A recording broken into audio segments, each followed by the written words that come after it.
99.9 WDET. I'm Carrie Jr. II. Streaming your favorite songs on repeat could pay some Michigan employees. Between 2010 and 2019, Michigan's Office of Retirement Services, which administers retirement to the state's employees, invested $1.1 billion into music royalties. The office is currently the majority owner of Concord Music, an entertainment company that holds the copyrights to over 300,000 songs. Its catalog includes timeless acts like Billie Holiday, Phil Collins, Cyndi Lauper, and artists on today's charts like Brent Faiyaz and Tyla. So every time their songs are streamed or purchased, Michigan pensions grow. Streaming platforms like Spotify, YouTube, and Apple Music have made these investments more popular, but it does raise questions about how an influx of financiers could impact the music industry. And considering how so few artists own their catalog, what does it mean for the earnings disparity between the musicians who make the music and the investors who profit from it?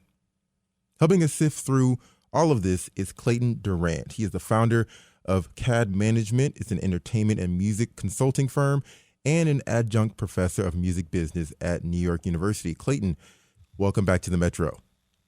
Thank you so much for having me. All right, so let's first get an understanding on Michigan's investments in royalties. Can you just tell us kind of what music royalties are? Yeah, absolutely. So to really understand how music royalties and sort of Wall Street work together, you have to go back to 1997 with the Bowie bonds.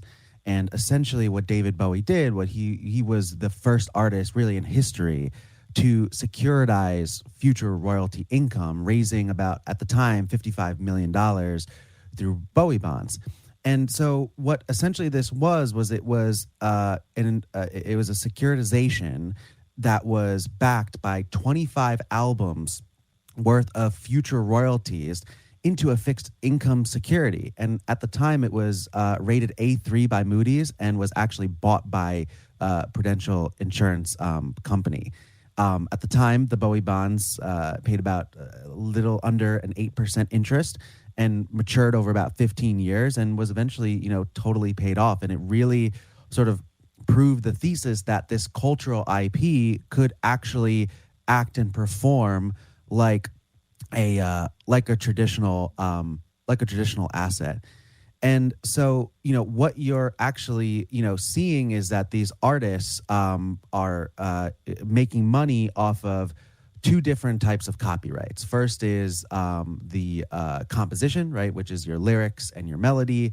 Those have an ecosystem of royalties that surround it. So everything from the mechanical royalty, which is essentially anytime you stream a record and you buy it or download it, you get a certain payout for that. That is, the amount is based on different territories. So the United States is at a little bit different rate than other foreign territories. But there's other areas like public performance. So every time an artist has their song played at Lion Stadium, they're getting a royalty for that. And certainly anytime a song is being used in a movie or a film or a TV show or whatever the case may be, you're getting paid a royalty for that. And that's happening not just on the composition side, but also the master side of the song as well. So there is certainly a ecosystem of royalties that are literally powering how much money some of these really big historical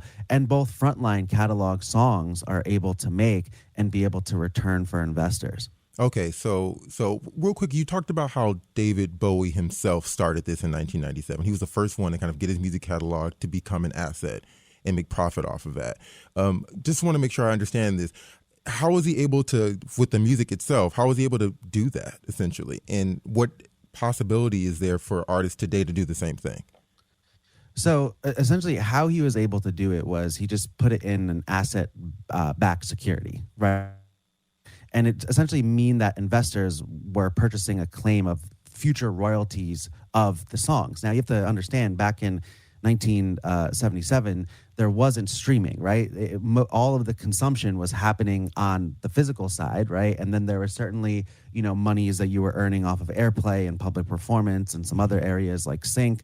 But today's the reason that today the asset class of music is so attractive, that there's a couple of reasons. First is that music has grown tremendously, particularly when you consider the fact of where it was in 1999 post Napster. In fact, Goldman Sachs, who put out their 2025 Music in the Air report, their calculations show that the global music industry will reach about $75 billion in annual revenue by 2030, up from about $35 billion of what it projected in 2023. And there's a couple of reasons why there's so much optimism around the growth of music, which is sort of underpinning the value of why Wall Street and certainly a Michigan state pension fund wants to invest around music royalties.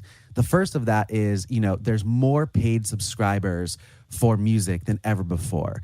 In fact, again, going back to that Goldman report, they project by 2030 that there'll be 1.4 billion paid subscribers worldwide, nearly double what that figure is in 2024. We're already starting to see some of that come to fruition. The RIAA, which is the Recording Industry Association of America, they came out with a report just a couple of weeks ago that said that the U.S. has finally eclipsed over 100 million paid users for music streaming. And that's really amazing when you sort of think about where music had come from this sort of like buying CDs, it was felt free post Napster. And now we're getting back into it really sort of finding its overall value.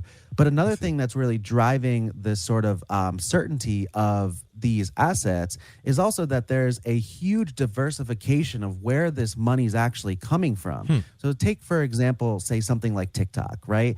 When you go and use a song, let's say you take your favorite song and you put it on a video that you want to post on TikTok, there's a royalty being paid out for that. Anytime that you use music on Instagram, on YouTube, anytime that you're seeing it on Fortnite, Roblox, if you have listeners who are Peloton riders and they're listening to music, royalties are being generated. Apple Fitness is another one. There's so many different areas. And now the next sort of, and I guess it's sort of a 50-50 discussion right now, but there are, I think myself included, have sort of a half glass full lens on this, is that the rise of artificial intelligence and sort of this new way to create, music being trained on, past copyrights. If the licensing deals are struck properly, that's going to create a huge amount of new revenue for these catalogs. So you're talking about so many different types of revenue streams that are being pushed forward by the interjection of music with alongside the actual technology of today. And that's why these asset classes are really highly valued, because at the end of the day, it's very clear about what is being consumed, how it's being consumed, where it's being consumed. So these people on Wall Street are able to look at, what's the predictability of, say, a song and how much it's going to be streamed and consumed.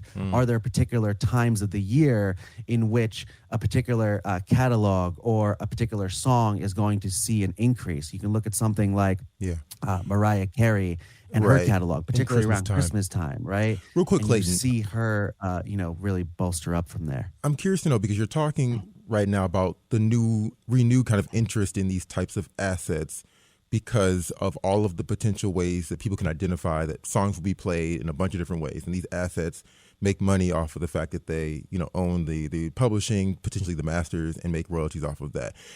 But I want to go back to the artists themselves now, because we're talking about all these investors and Wall Street being excited about this, but the artists are the one that make this music. Before we talk about what it's like now, can we first just talk about how much artists typically would make based off of music from this streaming? What kind of dollars are they making? Well, that's sort of a complicated question, because depending on the origin of the stream and the type of account that the person has on their streaming service. So say, you're in the United States, you're not on a Spotify family plan, but you're on a, individual user plan, the actual royalty rate that you're getting paid for on the master is slightly different because of the amount that you're paying into the overall pot of money that's available from these subscriptions. Wait, so just so I can clarify that real quick. Sorry to cut you off. You're saying that there's no one size fit all price per stream. It depends on how much each user pays for that account. Yes, on the master side of things. So again, if you're a user from Latin America, you're going to contribute a slightly different amount in the on the master side than you would say from a user who's streaming the same song from the United States. And the big difference is because we're paying different amounts for the actual service and usage of that music. And the subscription that we're willing to pay, and that's the same thing for the composition, right? Which is the rights that the songwriter actually holds. Now, we in the United States, most people don't know this.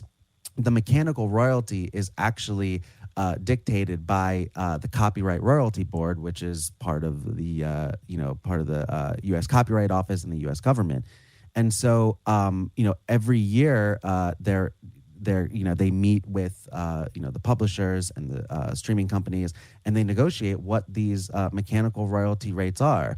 So when you look at the value of these catalogs and this, the stability of them, you can certainly predict how much it's going to be consumed from a streaming perspective. Mm-hmm. But the area that most investors really try to look forward to and try to think about is certainly, where can these songs be used culturally, right? Mm. Are there new films that are coming out that could, really fit with this song? Are there new, tours and things coming up that can really help grow the record? Clayton, I guess my question is just if an artist were trying to look at the amount of money they would make from streams, let's say it's a Detroit artist, they get 1,000 streams a month. Is there like a ballpark figure of how much they would make?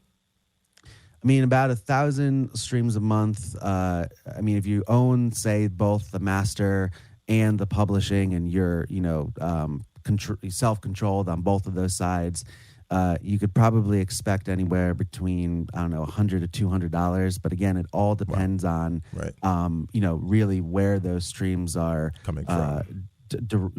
Deriving from. I see. And it also depends on whether they even own their masters or publishing that as well. Yeah, and certainly there are contracts that are intermediaries between where the streaming platform, is generating that money versus where the artist sits. And if they have a publishing deal or a record deal, there are tons of different, clauses and, contractual obligations that an artist or a songwriter might need to meet before they even see any money. Wow. Okay. So there's certainly that part in it too. Sounds good. I want to remind listeners that they're listening to The Metro. If you're just joining us, we're talking about Michigan's investment in music royalties that are helping pay for state employees' retirements. My guest is Clayton Durant. He's an entertainment and music consultant and an adjunct professor of business at New York University. I want to go back to Michigan's investments here, Clayton. Michigan pensions, they make money off of the royalties by owning a stake in the music licensing company Concord, which holds the rights to over 300,000 songs. How does the state even get into this kind of business? Can you break that down for us? Well, yeah, Concord's certainly a great place for, a fund to want to park its money. As you mentioned before, they have over 300,000 plus copyrights, and they're very diversified copyrights, right? They have a little bit of R&B, they've got a little bit of jazz, they've got a little bit of dance music, right? So they're quite diversified, and because of that, maybe one genre or one, artist or one, subculture really starts to pick up, and then maybe one starts to move a little bit behind, but then, things ebb and flow. So they're so diversified that it really is, a great place for a fund that wants to, generate returns, but sort of, move away from the economic volatility that we see in certainly the traditional market. And again, because you're dealing with Concord, they're experts in not just understanding what they, should invest in for the copyrights that they own, but they're also experts in really generating new returns and opportunities for those underlying copyrights, right? They've got an incredible sync team that are thinking all the time about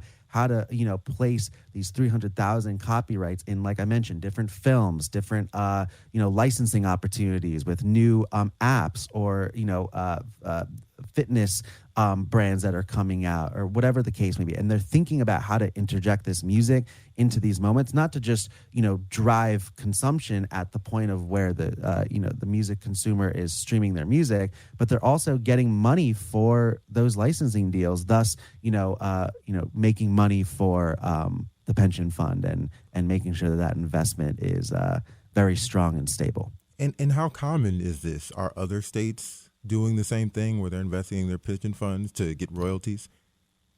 I mean, certainly, right? And again, the big reason is because it has now been pretty widely proven that in a very volatile economic market where, you can certainly have news that shifts the market quite drastically, funds want predictability. They want to be able to make a certain amount of money over a certain period of time, and they don't want to be around as much as they can control at that level of economic volatility.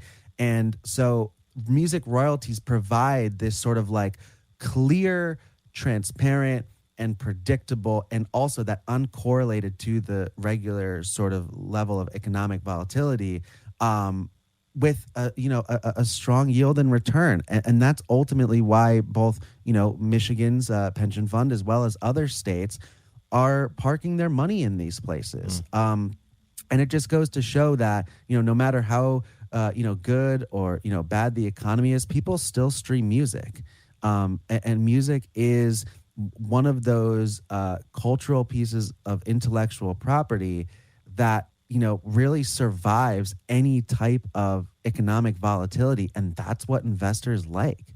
And that's why so much money is being poured into, backing, music royalties and, investing in these securities that are underpinned by these, artists and their copyrights. A few moments ago, you were talking about how many more avenues there are for songs to be played and royalties to be paid. That makes it sound like there's a lot more opportunity for musicians to make money now, more than ever before, but only if they own their masters and the songwriting credit for their work. This is like a long time problem in the music industry. Are we seeing any musicians kind of leading the way in making sure that they own their royalties as they play out in all these nooks and crannies of the internet? I mean, certainly when you talk about owning your masters, I mean, one of the artists that come to mind is Karol G. She is by far one of the biggest Latin artists on the planet. And it was about a year or so ago where she renegotiated her label deal. And a big part of that deal was owning, her rights. And what artists have sort of seen in owning their rights is that they can, have a little bit much more control over, how these rights are sort of used, but also, they can exit from these rights at a particular point in time. And, there comes a point in time where some artists and their estates might not want to be in the music business anymore. And maybe, they can go and use that capital and cash to do other things or set up, life-changing generational wealth. And certainly it is a very large task to take on a catalog and manage it.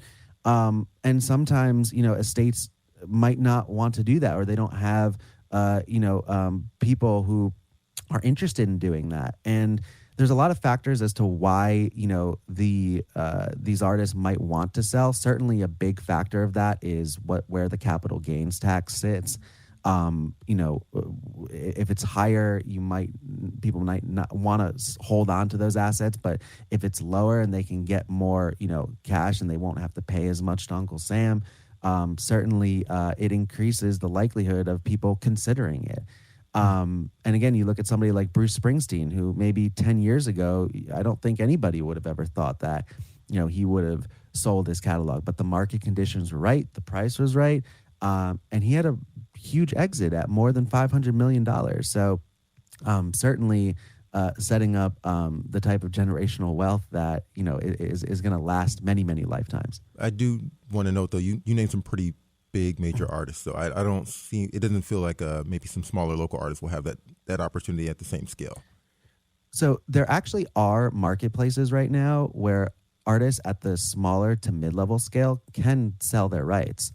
There's great companies like Duetti that have actually created markets where mid-level artists can go and sell either their composition or master rights. Now, are they at the multiples of the Bruce Springsteens? No, but there are ways to exit early.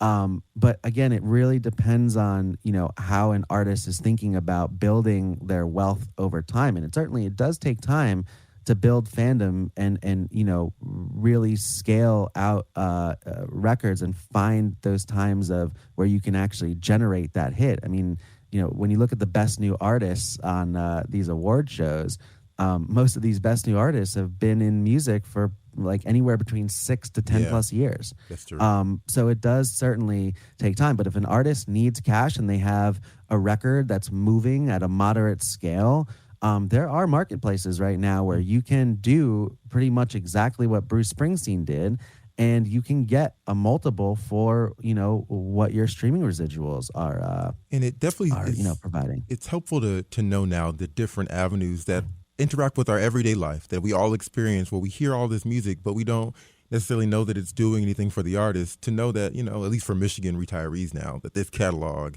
at Concord, those artists and their music, at least goes to something that's here and somewhat home-based. 100%. 100%. All right, Clayton Durant is the founder of CAD Management, an entertainment and music consulting firm, and an adjunct professor of music business at New York University. Clayton, I do appreciate you so much for breaking this all down. It was very, very interesting. Thank you so much. Appreciate it for having me.